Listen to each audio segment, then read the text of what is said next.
The bright, chaotic lights of the Atlanta amusement park blur around me as I, Jada Taylor, stand near the picnic tables, where our family outing has quietly mutated into a stage for ridicule.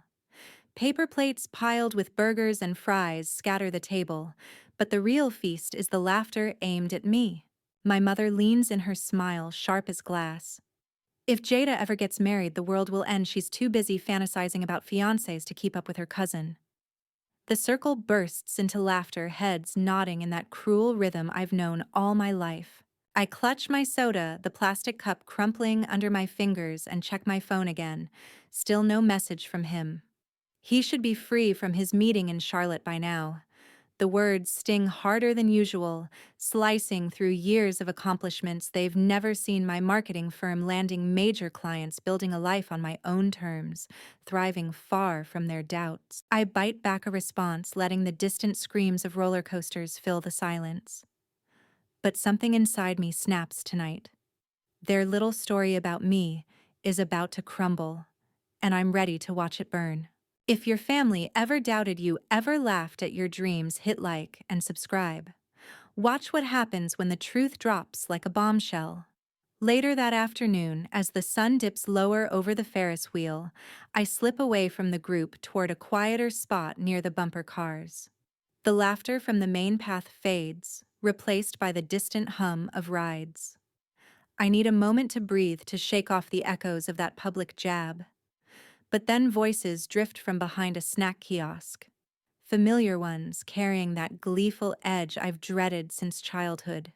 It's my mother Brenda and my Aunt Marissa huddled with my brother Douglas.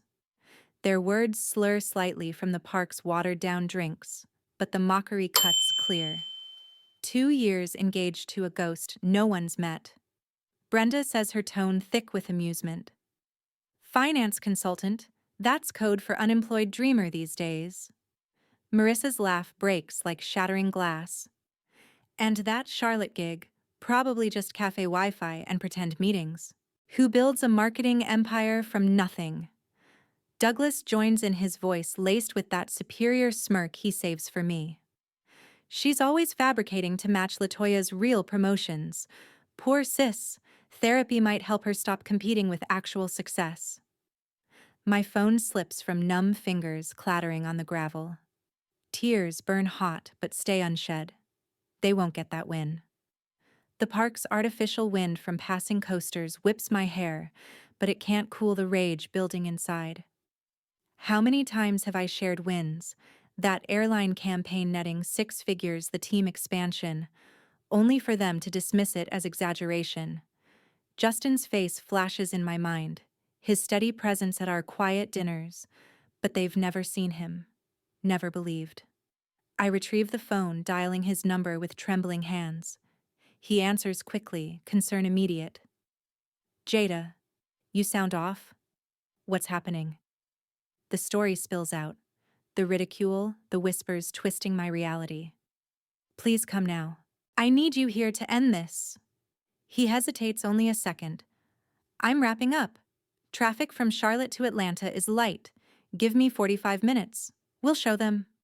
Hanging up, a resolve hardens in my chest. No more polite deflections, no more swallowing their poison. I've crafted this life.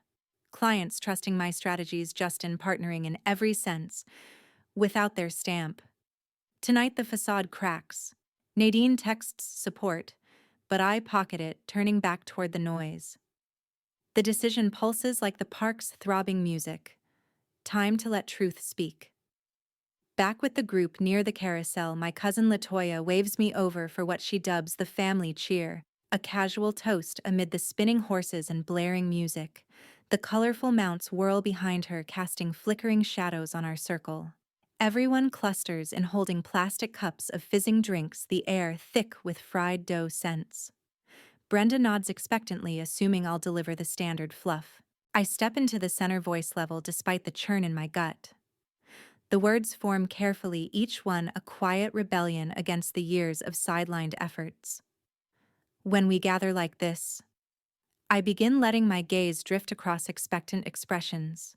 Edward adjusting his watch impatiently, Marisa fanning herself with a park map, Douglas leaning against a pole with crossed arms. It's supposed to build us up to offer belief in each other's choices without demanding evidence at every turn. Latoya beams her promotion badge still pinned to her shirt, completely missing the undercurrent in my delivery. Take Latoya, she's had that unwavering backing with every achievement spotlighted and every decision affirmed without hesitation. The group murmurs agreement, but I press on, voice gaining strength. Yet some of us forge ahead in isolation, facing constant skepticism and backhanded comments from the very people who should champion us first. Brenda's fingers clench around her cup, her laugh emerging strained and artificial. A sharp cry from the nearby drop tower seems to echo the tension rippling through the air. Edward clears his throat awkwardly, glancing away toward the game booths.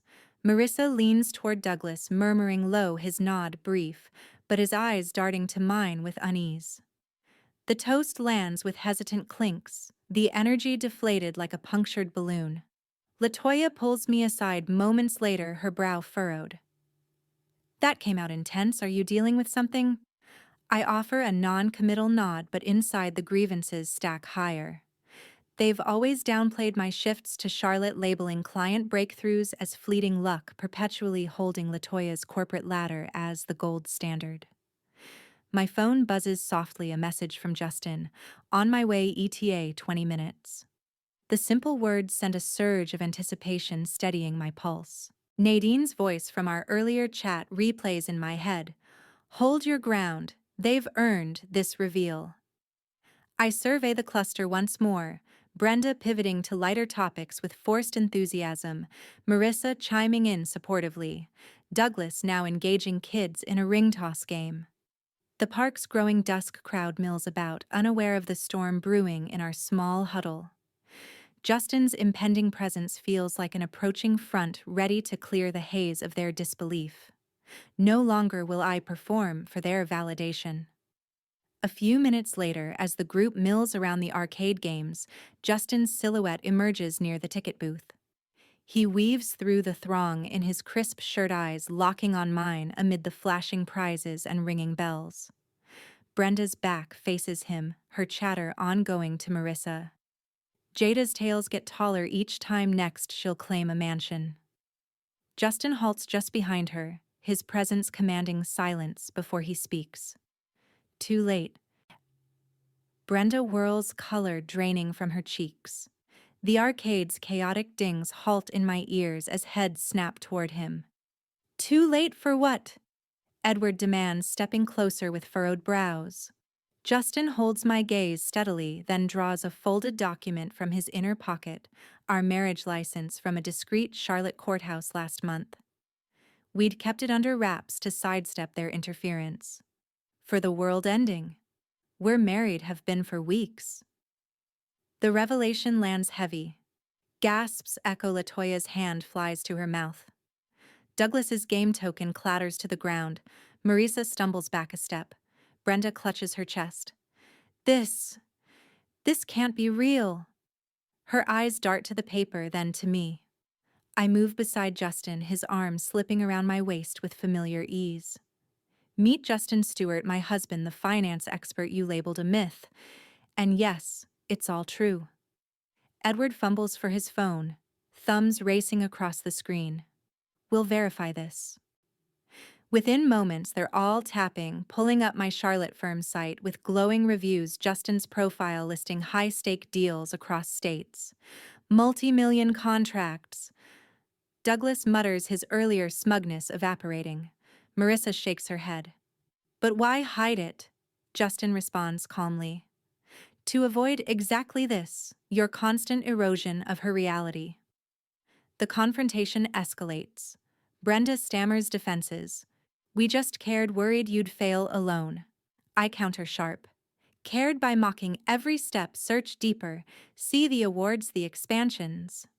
Phones glow in their hands, screens illuminating stunned faces. Latoya whispers to Douglas, this changes everything. He nods mutely, scrolling through client endorsements that dwarf their dismissals. My device buzzes Nadine's call. I answer briefly. "You're live on this?" she asks. "Absolutely back me up."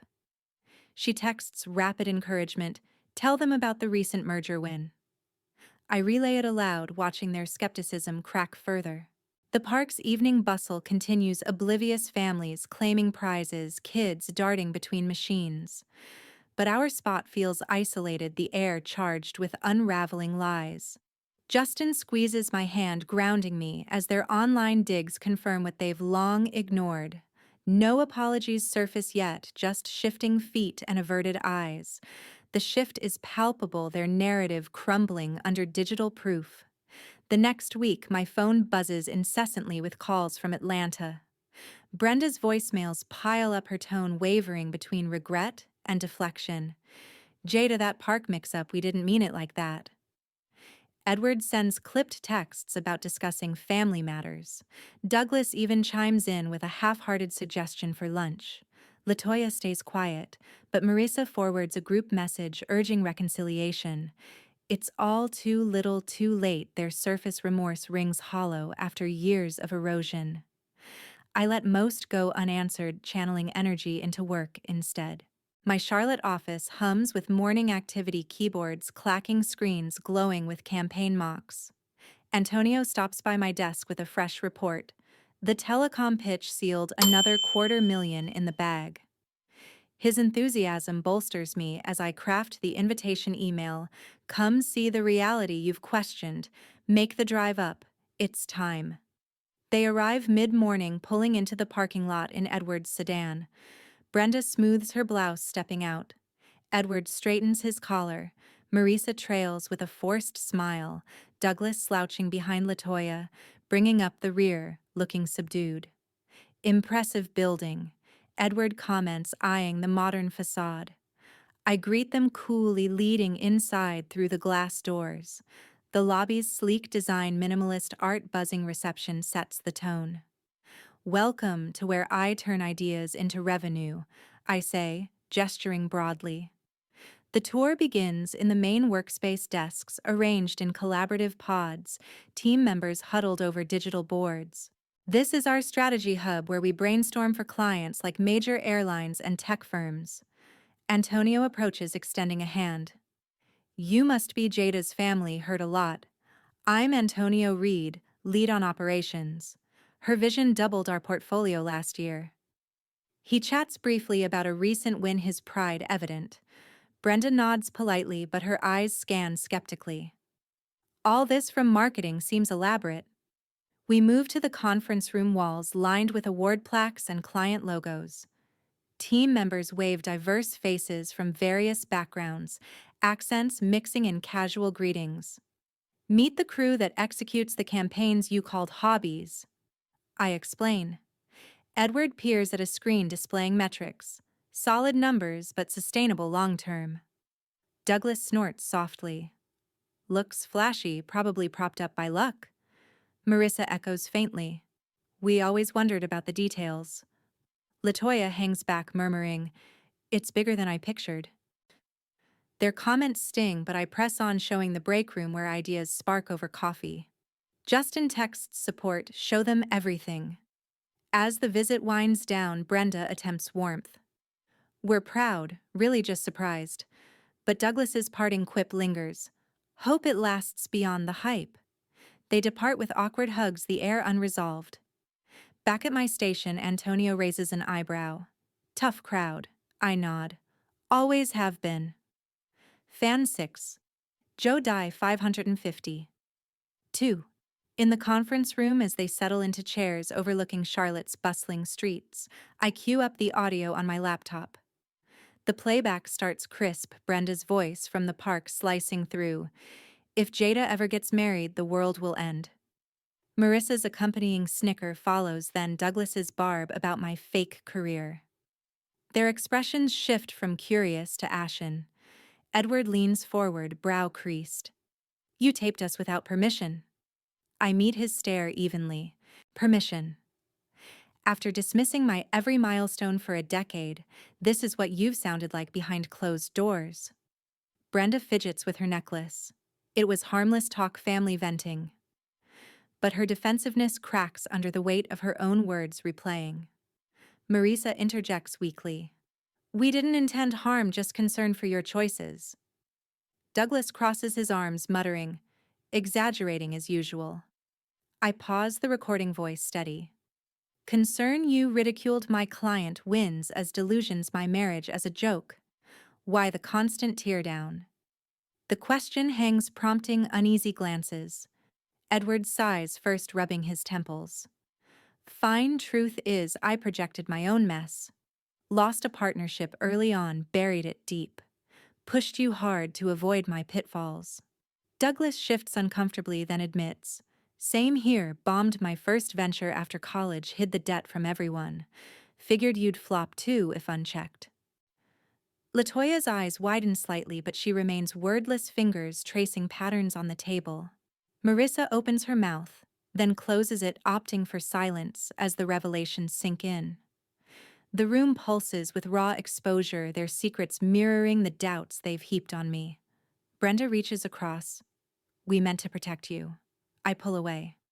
Protect by eroding my confidence. Those concerns nearly broke me. Tension thickens like fog, their usual unity fracturing. Edward tries mediation. Let's discuss rationally. But Douglas snaps. This ambush proves our point, you're dramatic. I counter. Dramatic or done tolerating lies. Your hidden failures explain the sabotage, afraid I'd surpass you. Marissa finally speaks, voice thin. Enough, we're family. Latoya nods faintly, but her quiet signals deeper unease. The confrontation peaks, voices overlapping in heated exchanges. Brenda's eyes glisten. We love you. Yet the words fall flat against the audio's echo. As minutes stretch, their defenses crumble further, exposing layers of insecurity I've long suspected. The city traffic below hums on, indifferent to our unraveling. Justin's earlier encouragement texts flash in my mind, bolstering my resolve. No backing down now. That evening, over coffee in the office lounge, as city lights flicker on, I set my mug down with finality. This is the end, no more contact. Your endless questioning stops my participation. Brenda's expression collapses, tears welling instantly. Jada, don't say that we share history. Edward half stands, hand outstretched. Hold on, we can resolve this calmly. Marissa echoes urgently. Blood runs thicker, let's mend. Douglas folds his arms tightly. Typical drama queen move. Latoya observes silently, her posture rigid. I remain resolute, voice unshaken. Mend after chipping away at my self-worth for years. Block my number, forget my address, I'm out. The statement reverberates, sparking a flurry of objections. Brenda implores. What about traditions? Edward proposes. Therapy as a unit. Marissa adds. We've supported in our way. Douglas retorts. You're cutting us off over words. Latoya finally murmurs. This hurts everyone. But I turn away, striding out, their voices fading behind the closing door. In the parking area, Justin leans against his car, pulling me close without a word. In the following months, repercussions manifest gradually. Brenda's role in her Atlanta Community League diminishes, the circulated park clip via email chains, brands her as judgmental. Social outings cease, a frantic message arrives. Friends distance themselves, intervene. Unreplied, her network contracts to lonely evenings, former allies ghosting her posts. Edward's advisory contracts wane. A crucial collaborator learns of the family discord through golf club talks, deeming it a liability. A pivotal agreement dissolves, $80,000 evaporated, forcing layoffs at his operation. His plea via voicemail. This ripples outward, let's negotiate. Erased without playback. Douglas encounters the harshest blow. The controversy infiltrates his workplace through industry Slack groups. Personnel reviews conduct flaws tied to the exposed skepticism linking to his concealed earlier setbacks. Dismissal ensues rapidly, his credentials marred in Georgia's competitive market. A bitter outreach. Your stunt cost my livelihood, satisfied. Severed immediately. Marissa recedes into obscurity, her interference highlighted in relative discussions resulting in omission from reunions. Latoya ventures impartial gestures, a neutral email offering dialogue, but it lands discarded. Without theatrical flair, merely the slow dissolution typical in fractured U.S. households' online connections, severing into emptiness, career murmurs barring opportunities. Justin and I reflect occasionally during walks, his backing constant. Boundaries set you free. Nadine follows up, admire your strength. The burden eases step by step, my agency flourishing absent their influence. Clients multiply strategies, sharpen life advances unhindered. Months later, in our southern mansion in North Carolina, sunlight filters through the tall windows as Justin sets breakfast on the veranda. The sprawling estate overlooks rolling hills, a far cry from Atlanta's crowded parks. Birds chirp in the oaks, and the quiet feels like freedom. My marketing agency humming remotely, campaigns rolling out without interruption. Antonio handles daily ops, seamlessly freeing me for bigger visions. Justin glances up from his laptop, finance reports scattered. Another win closed? I nod, smiling. Telecom extension doubled the budget. He pulls me close. See thriving on your terms. Reflection comes easy here, away from the noise. Their approval once loomed like a checkpoint, but severing ties revealed its illusion. No holiday cards arrive unanswered. No guilt tugs at decisions. Brenda's isolation, Edward's losses, Douglas's downfall. Their echoes now, consequences of their own making. Cutting them loose wasn't vengeance, but liberation, space to breathe without constant erosion. The lesson crystallizes clear.